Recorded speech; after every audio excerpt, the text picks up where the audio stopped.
Good day everyone, this is Sol with another video. Most of you have heard of glyphs, items that alter the appearance of abilities and spell effects to better express the personality of our characters. More importantly though, it makes me a lot of gold, but that's beside the point. Today I'm going to take my accumulated experience with the glyph market and share with you 20 of the most popular glyphs in the world of Warcraft. Beware though, this is not meant to be followed like a gold guide, as all realms have different economies, but hey, you're more than welcome to try, just don't blame me later, okay? This list doesn't have a ranking, but by and far, the most popular glyph in WoW ought to go first, and that is the Glyph of Stars. This is a Druid glyph that alters the form of your moonkin form from your usual bird-like creature thing to your humanoid form, just a little bit more sparkly.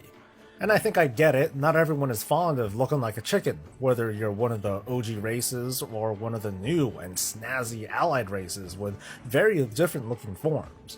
But if you want your transmog to matter on your druid, then the Glyph of Stars opens that door.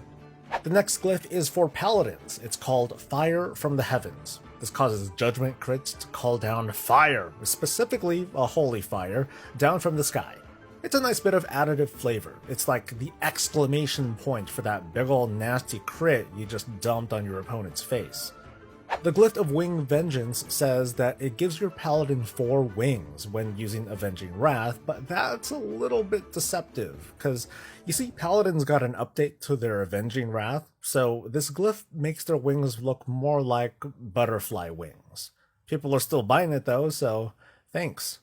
The Glyph of Burnout belongs to rogues. It's sort of counterproductive, right? Leaving a trail of smoke as a rogue, but hey, who am I to judge? Warlock glyphs overall are very popular because they provide customization to one of their most iconic things about them, their demons. The Glyph of the Observer has been especially popular. It changes their fell puppy into this floating eyeball thingamajigger. There are a few ways warlocks can display their soul shards, but by far the most popular look uses the Glyph of Fell-Touched Shards, which unfortunately only displays them on your screen, but let's face it, the person taking the screenshots of you is you. The Glyph of Dark Absolution is for Discipline Priests, and makes their penance look a little bit darker, and definitely a bit cooler. Personally, I think this is how it should normally look like, to underline the fact that Discipline Priests walk the line between the light and the void, but I'm cool with charging a lot of gold for it too. For the priest who wants to be a little bit less in character, there's the ironically named Glyph of Shadow, which reduces the overall effect of their shadow form. And finally, to remind everybody that you're the healer, the Glyph of Angels gives your heals a chance to make you sprout wings. The Glyph of the Sentinel is another druid glyph meant to alter the form that players will often be looking at almost all the time, and by that I mean the second half of an expansion. This one changes their swift flight form into a sentinel owl. On the flip side, there's the Glyph of the Humble Flyer, which changes their normal flight form into the original flight forms from like 50 years ago.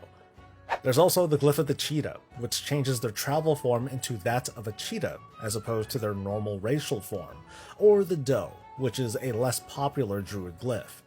If you haven't noticed already, since druids have fewer opportunities to show off their transmog, glyphs are one of their few options of expression, so you could say that they're really good clients. Demon hunters don't use a lot of glyphs, but those who usually do use the Glyph of Fell-Touched Souls, which changes the color of their shattered souls.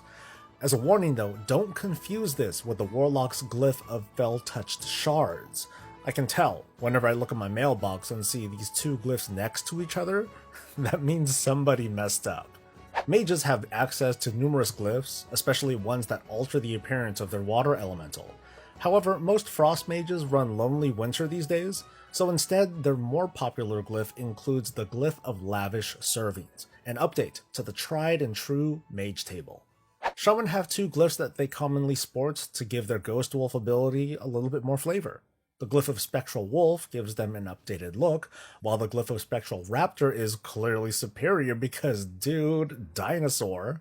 Once upon a time, Death Knights came far and wide to obtain the Glyph of the Skeleton, but no longer. These days, their most popular glyph is that of the Geist, which changes the look of their pet. Hands down, the most popular glyph for hunters is the Glyph of the Dire Stable. This lets your dire beast ability summon pets from your stable, as opposed to random beasts based on the area that you're in. And finally, for warriors, there's a pair of glyphs for those who find it fashionable to express their anger.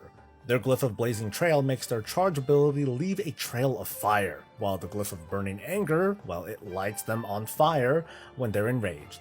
Those are the top 20 glyphs in the world of Warcraft, but there are dozens more that let you customize the look and feel of your characters to give them that bit of flavor and distinction.